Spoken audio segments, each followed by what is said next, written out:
ہر طرف سناٹو کا راج تھا۔ رات کی تاریکی میں دو ہولے تیز تیز قدم اٹھاتے آگے بڑھ رہے تھے۔ رات کی تاریکی میں وہ دونوں رات کا ہی حصہ لگ رہے تھے۔ بابی جلدی چلیے، اگر سیفی بھیا آگے تو ہماری ہے نہیں۔ مشال، مجھے بہت ڈر لگ رہا ہے۔ آؤ لور چلے بابی، اب تو صرف 2 منٹ کی دوری ہے، اب ہم ایسے ہی واپس نہیں جائیں گے۔ مشال، اگر اس نے ہماری بات نہ مانی تو ہم کیا کریں گے؟ بلیک عبایا میں دونوں کی صرف آنکھیں نظر آ رہی تھی۔ دونوں اس وقت ڈر، خوف اور بے یقینی جیسی صورتحال سے دوچار تھی۔ نہ جانے جس کے پاس مدد کے لیے جا رہے ہیں وہ ان کی مدد کرے گا بھی یا نہیں۔ آخر وہ بھی تو سیفی کا سب سے اچھا دوست اور اس کا چودھری صاحب تھا، جس پر سیفی آنکھیں بند کر کے یقین کرتا تھا۔ کیا وہ آج ان دونوں کی وجہ سے سیفی سے جھوٹ بولے گا؟ اب دونوں کے قدم سست پڑ گئے۔ سامنے ہی چودھری اذلان کا ڈیرا تھا۔ جس وقت سارا گاؤں اندھیرے میں ڈوبا سو رہا تھا، اس وقت اس ڈیرے پر دن سا سما تھا۔ مشال اعتماد سے چل رہی تھی جبکہ اس کے پیچھے چلتی اریبہ کو اپنے پیروں سے جان نکلتے ہوئے محسوس ہو رہی تھی۔ ڈیرے کے پاس پہنچ کر سامنے کھڑے گارڈز کو مشال نے اذلان چودھری سے ملنے کو کہا تو ان دونوں نے سر سے پیر تک ان دونوں کو دیکھا۔ کیوں ملنا ہے؟ کچھ کام ہے ان سے؟ ایک گارڈ اندر کی طرف بڑھ گیا۔ تھوڑی دیر بعد وہ باہر آئے اور ان دونوں کے لیے گیٹ وا کر دیا۔ اندر ایک اور آدمی کھڑا تھا۔ اس نے ان دونوں کو سامنے موجود کمروں میں سے ایک کمرے میں جانے کا کہا۔ وہ کمرے میں داخل ہوئی تو اذلان چودھری کو فرش سے ٹانگ بے ٹانگ جمائے بیٹھا تھا۔ وہ اپنے پیچھے کھڑے اپنے ہاتھ آدمی پاشا کو موبائل پر کچھ دکھا رہا تھا۔ ان دونوں کے اندر داخل ہونے پر اس نے بغیر دیکھے ان دونوں کو ہاتھ کے اشارے سے سامنے پڑی چارپائی پہ بیٹھنے کو کہا۔ مشال اور اریبہ آج پہلی بار اذلان چودھری کو دیکھ رہی تھی، جو کہ بلیک میل شلوار میں ملبوس، گلے میں گرے چادر ڈالے بے نیاز سا بیٹھا تھا۔ بولیے، کیا مسئلہ ہے جو اس وقت آپ لوگوں کو جاننا پڑا؟ مشال نے اریبہ کو بولنے کا اشارہ کیا۔ اریبہ نے کانپتی آواز میں بولنا شروع کیا، میں سیف منصور کی منکوحہ ہوں۔ کل آپ نے جس شخص کو ہمارے گھر کے قریب سے پکڑ کر لائے ہیں، جس کے بارے میں سیف نے بتایا کہ وہ کسی لڑکی کے پیچھے ساتھ والے گاؤں سے آیا، وہ لڑکی میں ہوں۔ میرا اس شخص سے کوئی تعلق نہیں۔ وہ مجھے اور میری ماں کو وہاں تنگ کرتا تھا، اس لیے ہم لوگ وہ گاؤں چھوڑ کر چلے آئے ہیں۔ لیکن میں چاہتی ہوں اس بات کا سیف کو نہ پتہ چلے۔ کیوں؟ اس کے کیوں کے جواب میں اریبہ خاموش ہو گئی۔ کیونکہ اس شخص کے پاس میری کسی شادی میں کھینچی کی تصویریں ہیں، اور اگر اس نے سیف کو وہ دکھا دی تو وہ مجھے چھوڑ دے گا۔ اب وہ کچھ بھی نہ بولا۔ جب ان کے درمیان خاموشی کے سلسلے نے طول پکڑا تو مشال بولی، چلو بابی چلیے۔ اس نے غصے بڑی نظر اذلان چودھری پر ڈالی۔ وہ سمجھ گئی کہ وہ ان کی مدد نہیں کرے گا۔ اس کی آواز پر اذلان چودھری نے نظر اٹھا کر اس کی طرف دیکھا، جو دوسری لڑکی کا ہاتھ پکڑ اسے چلنے کا بول رہی تھی۔ اذلان چودھری نے اپنی بڑی بڑی بری آنکھیں اس لڑکی پر جما دی۔ پاشا، ان لوگوں کو ان کے گھر تک چھوڑ کر آؤ۔ مشال غصے میں اریبہ کو کھینچتی ہوئی وہاں سے لے گئی۔ واپسی کا سفر پاشا کی موجودگی کی وجہ سے خاموشی میں کٹا۔ گھر کا تالا کھول کر وہ اندر داخل ہوئی تو اریبہ چارپائی پر بیٹھ کر پھوٹ پھوٹ کر رونے لگی۔ مشال عبایا اتار کر اس کے برابر بیٹھ گئی۔ بابی، آپ پریشان نہ ہوں، میں بھائی کو سمجھا لوں گی۔ اریبہ نے نفی میں سر ہلایا۔ وہ میرا یقین نہیں کرے گا، آپ ایسے ہی وہمی ہو رہے ہیں، کچھ نہیں ہوگا۔ تم پہلے مجھے نہ یہ آپ جناب کہنا چھوڑو۔ نہ جی نہ، میں نے تو آج کے بعد بابی ہی کہنا ہے۔ مجھے سیفی بھیا کی طرف سے سخت قسم کے آرڈر ہوئے ہیں کہ چونکہ آپ محترمہ مجھ سے عمر میں پورے 3 سال بڑے ہیں، اس لیے مجھے آپ کو ادب سے بولنا چاہیے۔ تبھی اندر سے سکینہ آنٹی کی کھانسنے کی آواز آئی تو مشال جو تھی اریبہ پر ایک نظر ڈال کر اندر کمرے کی طرف بڑھ گئی۔ گلاس میں پانی ڈال کر انہیں سہارا دے کر گلاس ان کے لبوں سے لگا دیا۔ حلق میں پانی جاتے ان کا کھانسی کا دورہ ختم ہو گیا۔ انہوں نے ایک تشکر بڑی نظر مشال پر ڈالی اور آنکھیں مولی۔ دروازے پر دستک کی آواز سن کر مشال باہر آئی تو اریبہ دروازہ کھولے کھڑی تھی، جبکہ سامنے سیف منصور کھڑا تھا۔ مشال کو بھیجو۔ اس کی بات سن کر مشال پہلے ہی باہر آ گئی اور اریبہ کو گلے لگا کر باہر آ کر سیف کی گاڑی میں بیٹھ گئی، جبکہ اس کے پیچھے آتا سیف واپس پلٹ کر دروازے تک گیا جہاں اریبہ کھڑی انہیں جاتا دیکھ رہی تھی۔ سنو، سیف کی آواز پر اریبہ نے سوالیہ نظروں سے اس کی طرف دیکھا، تم روتی رہی ہو؟ اس کی بات پر اس نے نظریں چرا لی۔ نہیں، میں تو نہیں روئی، وہ اٹک اٹک کر بولی۔ اس کی بات پر وہ گردن اسپاٹ میں ہلاتا ہوا گاڑی میں آ کر بیٹھ گیا، اس پر ایک الوداعی نظر ڈالی اور گاڑی آگے بڑھا دی۔ پاشا جی، چھوٹے چودھری یہ دوسری لڑکی سیف کی بہن تھی۔ جی چودھری جی، پاشا مودم بنا کھڑا تھا۔ نام کیا ہے مشال؟ آج کے بعد یہ نام کسی کی زبان پہ نہیں آنا چاہیے۔ پاشا بات سمجھ اس بات میں سہلا گیا۔ سامیہ چودھری شہر سے MSc کر کے لوٹی تھی اور اذلان چودھری کی بچپن کی مانگ ہے۔ شجاع چودھری اور زارا کی اکلوتی لاڈلی بیٹی، نازو نام سے پلی بڑی، انتہا کی حسن اور منہ بھٹ، لیکن اذلان چودھری کے لیے اس کی محبت کسی سے ڈکی چھپی نہ تھی۔ اسی لیے فیصلہ ہوا تھا کہ اس بار وہ گھر لوٹے گی تو دھوم دھام سے ان کی شادی کر دی جائے گی۔ وہ جب بھی حویلی آتی تھی ہر طرف رونق ہو جاتی تھی۔ اذلان چودھری کی دادی سریا بیگم بہت ہی خود پسند عورت تھی۔ گاؤں کے لوگوں کی اوقات اس کی نظر میں دو کوڑی کی بھی نہیں تھی۔ جب دل چاہے کسی بھی گھر کی عورتوں کو بلا اپنے گھر کے کام کروا لو اور ساتھ میں ہاتھ پہ کچھ رکھتے ہوئے 100 باتیں بھی سنانا۔ اپنے ملازموں کو تو وہ منہ ہی نہیں لگاتی تھی۔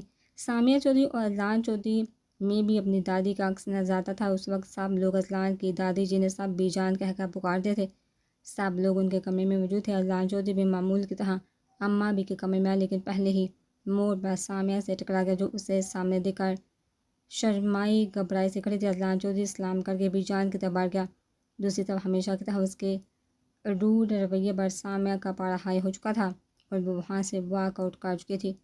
اذلان چودھری میں بگڑے ہوئے رئیس سے زیادہ والی تمام باتیں موجود ہیں۔ اذلان چودھری حاکم علی کا لاڈلا پوتا ہے۔ ان کے لاڈلی بیٹے اسکندر چودھری کا بیٹا ہے۔ اسکندر چودھری اور شجاع چودھری اور اذلان چودھری اس وقت حاکم علی چودھری کے کمرے میں موجود تھے۔ بابا، آپ نے اذلان کو بہت چھوٹ دے رکھی ہے۔ آپ جانتے ہیں کل اس نے میرے دوست کے بیٹے کو بہت بری طرح سے مارا پیٹا ہے۔ آج اس کے پاس کال آئی تھی، وہ بہت ناراض ہے۔ حاکم علی نے اذلان کی طرف دیکھا۔ اذلان بیٹا بولو، باپ کو جواب دو، کیوں کیا ہے آپ نے ایسا؟ دادا جی، اس نے ہمارے گاؤں کی لڑکی کے ساتھ بدتمیزی کی تھی، اسکندر سن لیا ہے۔ اپنے دوست کو بتانا آج کے بعد اگر اس کے بیٹے نے ایسی کوئی حرکت کی تو وہ یہاں سے زندہ نہیں جائے گا۔ بابا، آپ بے جا اس کی حمایت کریں۔ حاکم علی نے ایک نظر اذلان پر ڈالی۔ تم دونوں تو پتہ نہیں کس پر چلے گئے ہو، لیکن میرا پوتا میرا غرور ہے۔ اور ہاں، میں نے فیصلہ کیا ہے کہ اس بار سامیہ اور اذلان کی باقاعدہ منگنی کر لیتے ہیں اور پھر الیکشن کے بعد شادی بھی ہو جائے گی۔ ان کے اس بات پر اسکندر اور شجاع خوش ہو گئے، جبکہ اذلان کچھ بھی کہے بغیر وہاں سے چلا گیا تھا۔ سامیہ چودھری کی تو خوشی کا کوئی ٹھکانہ نہ تھا۔ اس کا خیال تھا کہ جب بھی کوئی ایسی بات ہوگی اذلان منع کرے گا، لیکن اس کا چپ چاپ مان جانا اس کے لیے بہت ہی خوش کن تھا۔ مشال گاؤں کی پگڈنڈی پر پہنچی تو سامنے ہی چودھری اذلان کھڑا تھا، جبکہ اس کے آدمی پاشا نے ایک لڑکے جو زدوکوب کیا ہوا تھا۔ مشال ایک درخت کی اوٹ میں ہو گئی۔ چودھری اذلان گاڑی کے ساتھ ٹیک لگائے سگریٹ پھونک رہا تھا۔ وہ وہاں ایسے کھڑا تھا جیسے اس کے سامنے ہو رہے منظر سے وہ قطعاً بے خبر ہے۔ مشال نے اب اس سے نظریں ہٹائی، پاشا کی کارروائی ملاحظہ کرنے لگی۔ پاشا نے اس لڑکی کی گردن پر چاقو رکھا تو مشال دونوں آنکھیں میچ گئی۔ تھوڑی دیر کے بعد اس نے آنکھیں کھولی تو سامنے کچھ بھی نہیں تھا۔ اذلان چودھری کی گاڑی کے سوا مشال نے چاروں اور دیکھا، لیکن کوئی نظر نہ آیا۔ وہ جانے کے لیے مڑی تو کسی سے ٹکراتے ٹکراتے بچی۔ اس شخص کے چہرے پر نظر پڑتے ہی وہ زرد پڑ گئی۔ وہ منہ میں سگریٹ دبائے ہاتھ میں پستول تھامے اسے چیک کر رہا تھا۔ مشال کے دیکھنے پر اس نے آنکھ اٹھا کر اسے دیکھا۔ کیا کری ہو یہاں تم؟ کچھ نہیں۔ اس نے ایک تیز نظر مشال کے چہرے پر ڈالی۔ تو پھر نکلو اپنے گھر کی طرف، اور آج کے بعد اس راستے سے نہیں جانا۔ وہ اسے تنبیہہ لہجے میں وارننگ دے رہا تھا۔ مشال نے اپنی چادر ٹھیک کی اور گھر کی طرف بھاگنے کے انداز میں چلنے لگی۔ پیچھے کر اذلان چودھری کے چہرے پر اس کی گھبراہٹ دیکھ کر مسکراہٹ دوڑ گئی۔ پاشا جی چودھری صاحب، اذلان چودھری کو یہ لڑکی چاہیے، بس ایک رات کے لیے۔ حکم کی تعمیل ہوگی چودھری جی۔ اذلان ہاتھ میں سے آدھا جلا سگریٹ پھینکتا وہاں سے چل دیا۔ سیف آج بھی گھر نہیں آیا تھا۔ مشال کب سے اس کے انتظار میں چکر کاٹ رہی تھی۔ وہ جب بھی کہیں جاتا تھا اسے بتا کر جاتا تھا تاکہ وہ گھر میں اکیلی نہ رہے۔ اب رات کے 9 بجنے والے تھے، لیکن اس کا کوئی اتا پتہ نہیں تھا۔ وہ اپنی سوچوں میں بیٹھی تھی، تبھی دروازے پہ دستک ہوئی۔ مشال نے سیفی کا سوچ کا دروازہ کھولا، لیکن سامنے پاشا کھڑا تھا۔ مشال دروازے کی اوٹ میں ہو گئی۔ تم آؤ میرے ساتھ چلو، سیفی کو گولی لگی ہے، اس نے تمہیں بلوایا ہے۔ مشال کے تو بھائی کا سن کا حواس ہی قابو میں نہ ہے۔ وہ آنسو بہاتی جلدی سے اندر سے چادر لے کر دروازے کو تالا لگا کر باہر نکل آئی۔ بادشاہ کے ساتھ گاڑی میں بیٹھنے کی تھوڑی دیر بعد اسے کچھ غلط ہونے کا احساس ہوا، لیکن وقت ہاتھ سے نکل چکا تھا۔ اس نے ڈرائیونگ سیٹ پر دیکھا تو بادشاہ کی جگہ وہاں کوئی اور تھا، لیکن اس سے پہلے وہ کچھ سمجھ اس کا دماغ اندھیرے میں ڈوب چکا تھا۔ اس کو جس وقت ہوش آیا، اس نے خود کو نرم گرم بستر پر پایا۔ وہ تیزی سے اٹھی دروازے کی طرف بھاگی، لیکن وہ لاک تھا۔ کافی دیر دروازہ پیٹنے پر بھی جب باہر سے کوئی آواز نہ آئی تو مشال وہیں بیٹھ گئی اور گھٹنوں پر سر رکھ کر بے آواز رونے لگی۔ اسے رہ رہ کر سیف کا خیال آ رہا تھا، نہ جانے وہ کہاں تھا۔ تبھی دروازہ کھلا، اذلان چودھری چہرے پر شیطانی مسکراہٹ کے ساتھ کمرے میں داخل ہوا۔ اسے دیکھا مشال کا فشار خون بڑھا اور وہ چیل کی طرح اس پر چپٹی۔ اس کے منہ پر ناخنوں سے وار کرنے کے بعد اس نے اس کا گریبان پکڑ لیا، لیکن اب وہ سمجھ چکا تھا۔ اس نے اس کے دونوں ہاتھوں کو اپنے مضبوط گرفت میں لیا اور اسے دروازے کے ساتھ بند کر دیا۔ غصے سے مشال کا چہرہ لال پڑ گیا تھا۔ اس نے پوری طاقت لگا کر اپنے ہاتھ اس کی گرفت سے آزاد کروائے۔ اس کے سینے پر ہاتھ رکھ کر اسے زوردار دھکا دیا، لیکن وہ اپنی جگہ سے ایک انچ بھی نہیں ہلا۔ اس نے ایک گہری نظر مشال پر ڈالی۔ مشال کا دل کیا کہ اس کی آنکھیں نوچ لے۔ مشال نے اسے تھوڑا سا پیچھے ہٹتے دیکھ کر وہ اس کی سائڈ، لیکن اس سے پہلے اذلان کچھ سمجھ اس نے سائڈ ٹیبل سے ایک بھاری واد اٹھایا اور کھینچ کے سامنے موجود شیشے پر مارا، جسے شیشہ کئی ٹکڑوں میں تقسیم ہو گیا۔ واز ہاتھ سے پھینک کر اس نے شیشے کا ایک ٹکڑا اٹھا لیا۔ اگر میری طرف ایک اور قدم بڑھایا تو میں خود کو ختم کر دوں گی۔ اسی دوران مشال کی چادر کہیں گر گئی، اس کے سنہری بال بکھر گئے، اس کا سراپا نمایاں ہو گیا، جو اذلان چودھری کے جذبات کو بڑھاوا دے رہا تھا۔ لیکن اس نے غور کیا، اس کے آنسو اس کے گالوں پر لڑی کی طرح گر رہے تھے۔ اذلان چودھری نے آگے بڑھ کر چادر اٹھائی اور دور سے ہی اس کی طرف اچھالی۔ مشال نے جلدی سے چادر لے کر اپنے گرد لپیٹ لی، لیکن اس دوران اس کا دھیان بٹا اور اذلان چودھری اس کے سر پر پہنچ چکا تھا۔ اس نے اس کا شیشے والا ہاتھ پکڑ لیا اور ایک جھٹکا دیا اور شیشہ دور جا گرا۔ اس نے مشال کے بالوں کو ایک زوردار جھٹکا دیا، جس سے مشال کی دبی دبی سی چیخ نکلی۔ مشال نے اسے اپنا آپ چھڑوانے کی کوشش کی، لیکن سب بے سود رہا۔ اسی دوران مشال کے گلے میں بڑا ہارٹ شیپ والا لاکر کھلا اور اس میں سے سیف کی تصویر اذلان کی آنکھوں کے آگے لہرائی تو اس نے دھکا دے کر مشال کو بیڈ پر پھینکا۔ اس سے پہلے مشال کچھ سمجھی، وہ بیرونی دروازے کی طرف مڑ گیا۔ جلدی سے باہر آ جاؤ تاکہ تمہیں تمہاری گارڈ چھوڑ آؤں۔ پیچھے مشال حیرت کا بت بنے اسے دیکھنے لگی۔ اذلان شاہ نے روتی مشال کو جھنجھلا کر دیکھا۔ اب کیا مسئلہ ہے؟ چھوڑ تو رہا ہوں تمہیں تمہارے گھر۔ مشال نے ایک نظر اس کٹھور شخص پر ڈالی۔ اس شخص سے نفرت میں اور اضافہ ہوا، جبکہ اذلان شاہ اپنی بدلتی حالت پر خود ہی جھنجھلایا ہوا تھا۔ اسے لگ رہا تھا یہ لڑکی اس کے حواسوں پر چھا رہی ہے۔ اس نے ڈرائیونگ کرتے ہوئے ایک نظر اس پر ڈالی۔ بلیک چادر میں اس کی دودھیا رنگت کچھ اور نمایاں ہو رہی تھی۔ اذلان شاہ نے اپنی نظریں پھیر لی، مبادا اسے چھوڑنے کا فیصلہ وہ بدل نہ دے۔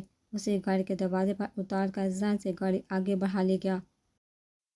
اسے اپنے آپ سے وحشت ہو رہی تھی۔ اس نے بہت سی لڑکیوں کے ساتھ راتیں گزاری تھی، لیکن ان کی مرضی سے اسے لگا تھا وہ اسے بھی منا لے گا، لیکن لڑکی تو جنگلی بلی تھی جس نے اسے نوچنا شروع کر دیا۔ کافی دیر گاڑی کو ایسے ہی دوڑاتے ایک جگہ پر اس نے گاڑی روکی اور سگریٹ سلگا کر مرر میں اپنے منہ اور گلے پر موجود مشال کے ناخنوں کے نشان دیکھنے لگا۔ جنگلی بلی، وہ منہ میں بڑبڑایا۔ اس کا دلکش سراپا اس کی آنکھوں میں لہرایا تو خود بخود اس کے ہونٹوں پر مسکراہٹ دوڑ گئی۔ وہ تالا کھول کر اندر داخل ہوئی تو خود کو گھسیٹتی ہوئی کمرے تک لے کر گئی اور بیڈ پر گر گئی۔ وہ بے آواز رونے لگی۔ نہ جانے کس کی دعاؤں سے وہ آج بچ گئی تھی۔ وہ جلدی سے اٹھی اور وضو کر کے جائے نماز پر کھڑی ہو گئی۔ اس کا روم رب کا شکر بجا رہا تھا جس نے اس شیطان کے دل میں اس کے لیے رحم ڈالا اور وہ باعزت واپس اپنے گھر لوٹ آئی۔ رات پچھلے پہر سیف گھر آیا۔ مشال نے نیند کا بہانہ کر کے دروازہ کھول کر واپس لیٹ گئی۔ صبح وہ بخار میں پھنک رہی تھی۔ سیف کو اذلان کے کسی کام سے شہر جانا تھا۔ اس نے اذلان کو کال کر کے بتایا کہ مشال بیمار ہے، اس لیے وہ نہیں جا سکے گا۔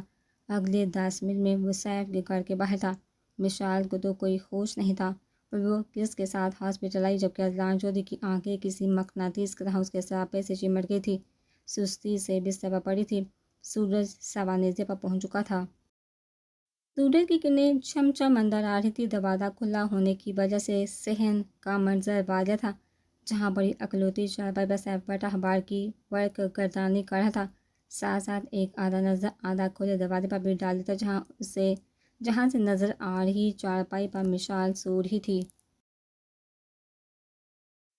تھوڑی دیر کے بعد وہ پاؤں میں چپل عرض سے اس کے سر پر پہنچا، پریشانی پر ہاتھ لگا کر بہت چیک کیا۔ مشال نے اسے دیکھا، آنکھیں مولی مبادہ، وہ اس کی آنکھوں سے کوئی اور کہانی نہ پڑے۔ مشال بیٹا اٹھ جاؤ اب۔ مشال نے جڑ سے آنکھیں کھولی، جلد سے اٹھ گئی۔ آپ نے ناشتہ کیا ہے؟ نہیں، میں باہر سے لے کر آیا ہوں، لیکن تمہارے اٹھنے کا انتظار کر رہا تھا۔ چلیے پھر ساتھ ناشتہ کرتے ہیں۔ وہ دونوں چھوٹے سے بنے کچن میں آ گئے جہاں ان کی ضرورت کی ہر چیز تھی۔ مشال نے ناشتہ لگایا تو سیف بہت رغبت سے کھانے لگا، جبکہ مشال بس اس کا ساتھ دے رہی تھی۔ مشال، تم اور اریبہ آج بڑی حویلی چلے جانا، بی جان نے بلوایا ہے۔ تم لوگوں کو اذان کی سامعہ سے منگنی ہو رہی ہے نا، تو کام بھی زیادہ ہیں۔ ویسے تو میں تم لوگوں کو کبھی نہ بیتا، لیکن چونکہ میری جار کی منگنی ہے اس لیے چلے جانا۔ مشال کے چہرے پر ناپسندیدگی دیکھ کر اس نے تفصیل سے بتایا۔ مشال اور اریبہ گل بانو کے ساتھ کچن میں کھانا بنا رہی تھی۔ آج حویلی میں خوب چہل پہل تھی۔ مشال مطمئن تھی کہ کچن میں کوئی مرد نہیں آتا تھا۔ تبھی زہرا بیگم وہاں چلے اور مشال کو حکم ملا کہ وہ سامعہ کے لیے کافی لے کر اس کے کمرے میں دے آئے۔ مشال سوچ میں پڑ گئی کہ کیا کرے، پھر چادر سے اچھی طرح چہرہ چھپا کر کچن سے نکل آئی۔ سیڑھیوں سے اوپر چڑھ کر پہلا کمرہ سامعہ کا تھا۔ مشال دستک دے کر اندر داخل ہوئی تو وہ اپنی کسی دوست سے گفتگو میں مصروف تھی۔ اسے کافی دیتے ہوئے سامعہ کا ہاتھ کانپنے لگا، جس سے کافی جھلک کر اس کے کپڑوں پر گر گئی۔ جاہل لڑکی، یہ کیا کر دیا، میرا نیا ڈریس خراب کر دیا ہے۔ وہ غضبناک ہو کر مشال کی طرف بڑھی اور ایک تھپڑ اس کے گال پر جڑ دیا۔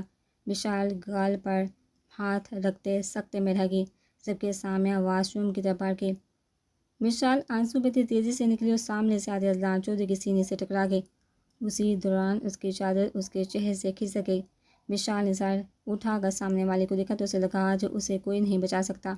وہ پوری جان سے کانپ رہی تھی، جبکہ اذلان چودھری سینے پر ہاتھ رکھے پرشوق نظریں اس کے ڈھکے چھپے سراپے پر مرکوز تھی۔ مشال نے بے جان قدموں سے اسے پاس گزر کر سیڑھیوں کی طرف بڑھی، لیکن گزرتے گزرتے بھی ان دونوں کا کندھا ٹکرا گیا۔ وہ خود کو گھسیٹتی ہوئی کچن میں لائی اور سامنے پڑی کرسی پر کسی بے جان شے کی طرح ٹک گئی۔ جبکہ اذلان چودھری اپنی جگہ پر منجمد ہو گیا، وہ اس کی خوشبو کو اپنے اندر اتارنے لگا۔ آنکھیں بند کیے بار بار ایک ہی منظر اس کے سامنے آ رہا تھا۔ وہ ابھی بھی اپنے سینے پر اسے محسوس کر رہا تھا۔ ریلنگ کے ساتھ ٹیک لگائے آنکھیں مودے وہ کھڑا رہا۔ کچھ یاد آنے پر اس نے جڑ سے آنکھیں کھولی۔ وہ اپنے جذبات کی شدت سے خود ہی ڈر گیا تھا۔ اس نے سر جھٹکا اور تیزی سے سیڑھیاں اتر گیا۔ اریبہ کی نظر کرسی پر بیٹھے مشال پر پڑی تو وہ تیزی سے اس کے قریب آئی۔ مشی، کیا ہوا ہے؟ کچھ نہیں، اس نے نظریں چرائی۔ اریبہ نے گلاس میں پانی ڈال کر اس کی طرف بڑھایا۔ پی لو، تم ابھی بیماری سے اٹھی ہو۔ اسی وقت باہر سے اذلان کے بولنے کی آواز آئی اور مشال کی سانس سینے میں اٹکنے لگی۔ اماں بھی اذلان کے چہرے پر موجود نشانوں کو دیکھ کر ان کی بابت پوچھ رہی تھی۔ تبھی مشال کو اس کی آواز سنا دی، کچھ نہیں اماں بھی، ایک جنگلی بلی نے پنجے مارے ہیں۔ اس کی بات پر وہاں موجود سب لوگ کھلکھلا کر ہنسے، جبکہ اس کی بات کو سمجھتے مشال کے اندر غصے کی ایک لہر دوڑ گئی تھی۔ تبھی وہ کچن میں داخل ہوا اور عین مشال کے چڑھ کے پیچھے آ کر کھڑا ہو گیا۔ اس کی مخاطب گل بانو تھی، جبکہ نظریں مشال کے سراپے میں الجھی ہوئی تھی۔ گل بانو، ایک کپ کافی بنا دو اسٹرانگ سے، یہ کہہ کر وہ چل دیا۔ جبکہ مشال نے ایک گہری سانس خارج کی۔ رات اپنے پر پھیلائے ہر چیز کو تاریکی میں لے چکی تھی۔ بڑی حویلی میں خاموشیوں کا راج تھا۔ آدھی سے زیادہ رات گزر چکی تھی، لیکن ایک وہ تھا جس کا چین سکون نیند سب کچھ اس سے ٹوٹ گیا تھا۔ پچھلے 2 گھنٹے سے وہ سگریٹ پھونک رہا تھا۔ کل اس کی سامعہ چودھری سے منگنی تھی، جبکہ اس نے اپنی زندگی میں تو ایک روگ پا لیا تھا۔ آنکھیں بند کرتا تو سامنے بس وہ ڈری سہمی سی آنکھیں آ جاتی تھی۔ اس کی آنکھوں کے گرد سے حلقے پڑ گئے تھے، جیسے وہ سالوں کا بیمار ہو۔ جب سے وہ اس حویلی سے ہو کر گئی تھی، اس دن سے اذلان چودھری کی راتیں ایسے ہی جاگتے ہوئے گزر رہی تھی۔ جو ہی آنکھیں بند کرتا سامنے کالی چادر سے جھانکتی وہ نم آنکھیں چم سے اس کے تصور میں آ جاتی، اور پھر اس کے دل میں ایک درد سا جاگ اٹھا۔ وہ کئی دن سے ڈیرے پر بھی نہیں گیا تھا۔ وہ اس دن کو کوسا تھا جس دن اس نے بادشاہ کو اس لڑکی کو لانے کے لیے کہا تھا۔ آج پوری حویلی کو دلہن کی طرح سجایا گیا تھا۔ اذلان چودھری کی منگنی کے ساتھ ساتھ اس بات کا بھی اعلان کیا گیا تھا کہ اس بار وہ الیکشن بھی لڑے گا۔ سیف نے آج کل دونوں کے بعد اذلان کو سیف نے آج کافی دنوں کے بعد اذان کو دیکھا تو وہ حیران رہ گیا۔ یار تجھے کیا ہو گیا، مجھے کیا ہوگا؟ اس نے زبردستی مسکرانے کی کوشش کی۔ یہ آنکھوں کے گرد ہلکے گرا پھولیا خوش تو ہوا ہے کیا؟ ارے یار تجھے ویسے ہی وہم ہو رہا ہے، کچھ بھی تو نہیں ہوا ہے۔ چلو تم کہتے ہو تو مان لیتا ہوں۔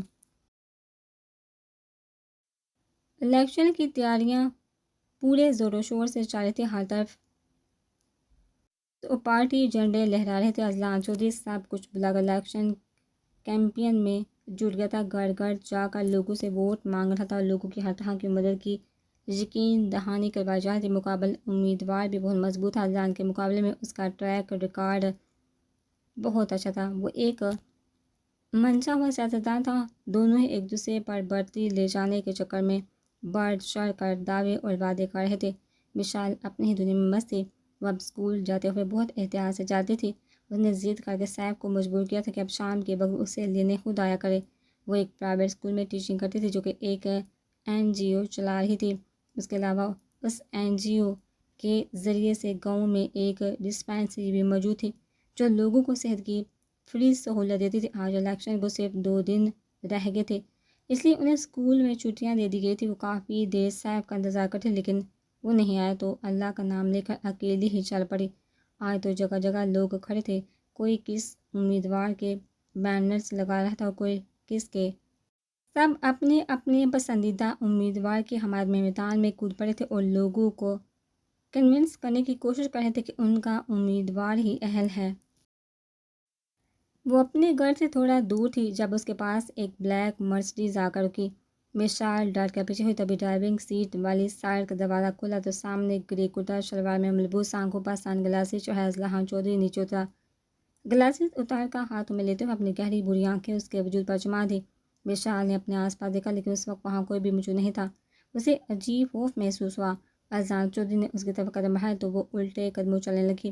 اس کے ڈر و گھبراہٹ پر اس کے چہرے پر ایک گہری مسکراہٹ آ گئی۔ اس نے بڑی ادا سے ایک طرف اپنا سر جھٹکا تو مس مشال منصور کیا آپ کا ووٹ مجھے ملے گا؟ مشال نے نفی میں سر ہلائی، کوئی بات نہیں، جیت تو میری ہی ہوگی، لیکن یہ جو دل ہے نا یہ ہمک کا بس آپ کی طرف دوڑتا ہے۔ مشال نے حیران و پریشان نظروں سے اسے دیکھا۔ حیرت بھی چلتا ہوں لیکن ہاں وعدہ رہا جیت کر پہلی ملاقات آپ سے ہی ہوگی، یہ کہہ کر وہ گاڑی میں بیٹھا اور ذہن سے گاڑی آگے بڑھا کر لے گیا۔ الیکشن والے دن سارا دن مشال گھر میں ہی بند رہی۔ سیف کے پوچھنے پر اس نے بتایا کہ وہ اریبہ کے ساتھ جا کر ووٹ دے آئی ہے۔ آج وہ اریبہ کے گھر آ گئی تھی کیونکہ یہ تو طے تھا کہ سیف بھیا نے آج گھر نہیں آنا تھا۔ وہ ہر نماز کے ساتھ دعا کرتی تھی، اللہ کرے اذلان چودھری تمہیں شکست ہو، لیکن ساری دعائیں کہاں قبول ہوتی ہیں۔ رات کو 9 بجے ہی گاؤں میں جشن شروع ہو گیا تھا، اذلان چودھری کی جیت کا جشن۔ اذلان چودھری کی جیت کے بعد پورے گاؤں میں مٹھائیاں تقسیم کی جا رہی تھیں اور ایک تم ہو جو منہ لٹکائے بیٹھی ہو، جی ہاں کیونکہ میں نے اس گنڈے اذلان چودھری کو ووٹ نہیں دیا ہے۔ چپ، بالکل چپ، جانتی ہے یہ بات تمہارے سیفی بھائی کے کانوں میں پڑ گئی تو تمہاری خیر نہیں۔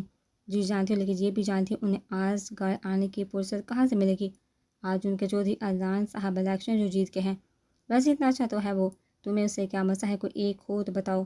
پہلی بات ہمارے بھائی کو اس سے اپنے جیسا گنڈا بنا دیا ہے اور نہ جانے کیسی محبت کے جال میں پھنسا لیا ہے کہ وہ اس کے کاموں میں گھر کو بلائے کئی دن گھر نہیں آتے، اور سب سے جو بری چیز ہے اس میں وہ ہے اس کا سامیہ چودھری کا منگیتر ہونا۔ اور تیسری وجہ میں بتا نہیں سکتی، وہ منہ ہی منہ میں بڑبڑائی، ارے جلیے تجھے اس سے کیسا بیر ہے، وہ تو بہت بلی ہے، بس تھوڑا غصے کی تیز ہے۔ اب کی بار جواب اریبہ کی والدہ کی طرف سے آیا تھا جو کہ بہت سال حویلی والوں کے کام کرتی تھی۔ مشال منصور نے بحث کرنا لحاظ سمجھا اور اٹھ کر چھت پہ آ گئی جہاں سے سارے گاؤں میں ہو رہی آتش بازی سے آج گاؤں روشنی میں نہایا ہوا تھا۔ تبھی اسے پھر سے وہ چودھری آنکھوں کے سامنے آ گیا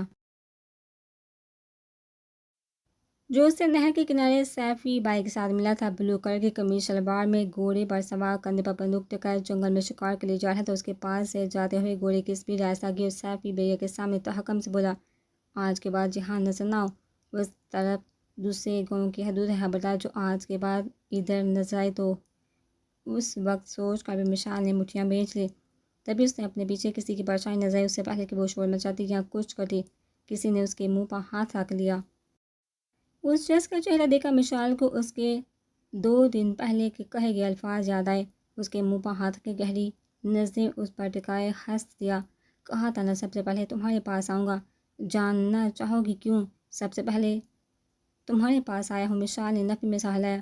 اس کے منہ پر سے ہاتھ ہٹاتے ہوئے سر جھکا کر بولا، مجھے معاف کر دو، جو کچھ میں نے تمہارے ساتھ کیا اس کے لیے میں تم سے معافی مانگتا ہوں۔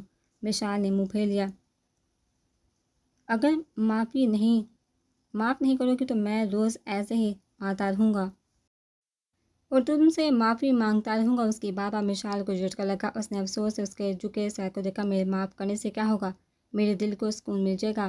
اچھا، آپ جیسے بڑے لوگوں کے دل کب سے ہم جیسے چھوٹے لوگوں کی باتوں پر بے سکون ہونے لگے؟ بس جب سے آپ کو دیکھا تب سے ہی جواب در جواب آیا تھا۔ مشال نے دور ہوتی روشنی کو دیکھا جہاں اس شخص کی خوشی میں سارا گاؤں روشن تھا، اور ایک یہ شخص تھا جو رات کے اندھیرے میں اس کے سامنے کھڑا معافی مانگ رہا تھا۔ اللہ نے اس کی دعا تو سن لی تھی، وہ جیت ہو گیا تھا، لیکن اس کے پاس اس جیت کو محسوس کرنے کے لیے دل میں سکون نہیں تھا۔ جاؤ اذان چودھری، میں نے تمہیں اپنے بھائی کے صدقے معاف کیا۔ ہم جیسے چھوٹے لوگوں کے لیے اتنا ہی کافی ہے کہ تم جیسا خود پسند شخص معافی کا طلبگار ہے۔ اذان چودھری اسے دیکھتا الٹے قدموں چل رہا تھا، وہ اپنا دل تو اس کے پاس ہی چھوڑے جا رہا تھا۔ تمہارے بن تو اب اذان چودھری کچھ بھی نہیں، اور میرا خود سے وعدہ ہے، میری زندگی میں بس تم ہی شامل ہوگی، نہیں تو کوئی اور بھی نہیں آئے گا۔ اس نے دل سے عہد کیا اور چپکے سے اس کی ایک تصویر اپنے موبائل میں کھینچ لی۔ مشال اسکول سے آ کر گھر میں بچوں کی ٹیوشن دینے لگی، جس سے اس کا وقت اچھا گزرنے لگا۔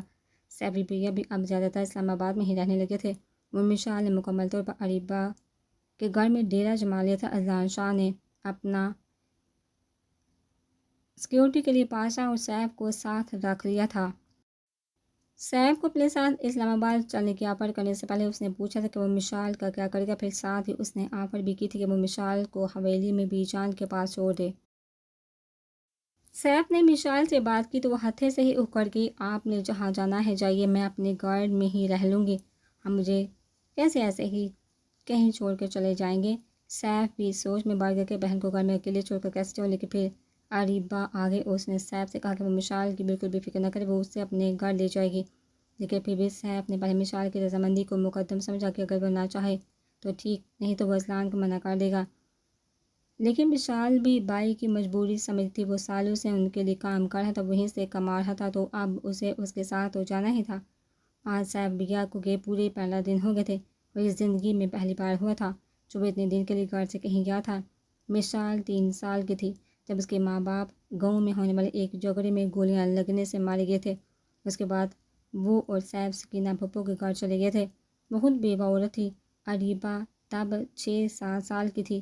مشال اور وہ دونوں سارا دن کھیلتے رہتے۔ سیف نے پھپھو کے گھر کے حالات دیکھتے ہوئے میٹرک کے بعد اپنے گاؤں آ گیا اور چودھری حاکم علی کے گھر نوکری کا لی، ان کے چھوٹے موٹے کام کرنے لگا۔ سیف اور اذان ہم عمر تھے، اس لیے ان کے آپس میں دوستی ہو گئی۔ اور پھر سکینہ پھپھو کو جب فالج کا اٹیک ہوا تو انہوں نے سیف سے کہا کہ وہ اریبہ سے نکاح کر لے، سکینہ کے احسانوں کا بدلہ چکانے کا اس سے بہتر موقع نہیں تھا۔ اس لیے سیف نے حامی بھالی اور پھر سکینہ پھپھو لوگوں کو اپنے ساتھ ہی لے آئے اور چونکہ ابھی اریبہ کی رخصتی نہیں ہوتی، اس لیے انہوں نے گھر کے پاس ہی ایک گھر لے کر دے دیا۔ وہ چاہتا تھا کہ پہلے مشال کی شادی کرے، لیکن جب سے وہ اسلام آباد آیا تھا اس نے سوچ لیا تھا کہ مشال کے لیے ہی وہ اریبہ کو رخصت کروا کر گھر لے آئے گا۔ ٹھیک 1 ماہ کے بعد جب وہ گھر آئے تو سب اس کی آمد پر بہت خوش ہوئے۔ پھپھو بھی اس کے آنے کی خوشی میں باہر صحن میں آ کر بیٹھ گئی۔ پھر اس کے کچھ کہنے سے پہلے ہی پھپھو نے اس سے بات کر لی کہ وہ اب اریبہ کی رخصتی کرنا چاہتی ہے۔ ان کی بات پر سامنے بیٹھی اریبہ شرم سے لال ہوگی اور اندر کی طرف آگے، جبکہ مشال کی تو خوشی کا کوئی ٹھکانہ نہ رہا۔ اگلی صبح سیف مشال اور اریبہ کو اذان چودھری کے گھر میں شہر لے کر آیا اور ڈھیر ساری شامیں کر اریبہ کے لیے ولیمے کا جوڑا بھی لیا۔ واپسی میں گاڑی میں سیف کے ساتھ اذان چودھری میں موجود تھا۔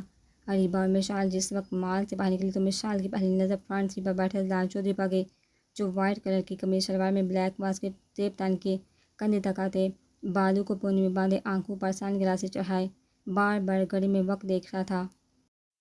مشال پر نظر پڑتے ہی اس کے چہرے پر ایک جاندار مسکراہٹ دوڑ گئی۔